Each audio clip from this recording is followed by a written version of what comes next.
சிபிஐயோட report submit பண்ணியிருந்தாங்க. அவங்க என்னன்னா இதில் வந்து எந்த லீடும் கிடைக்கல, இதனால க்ளோஷர் பண்ணலாம், நாம் அக்செப்ட் பண்ணிக்கிட்டா, அதாவது நான் அக்செப்ட் பண்ணிக்கிட்டா அப்படிங்கிற மாதிரி அவங்க நோட் பண்ணியிருந்தாங்க.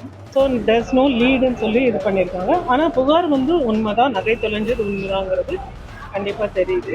ஸோ இதை வந்து க்ளோஷருக்காக நம்ம வந்து அக்செப்ட் பண்ணிக்கிறீங்களா என்ன, இல்லை வழக்கு நடத்தணுமான்னு கேட்டாங்க. So there are totally 2 reasons.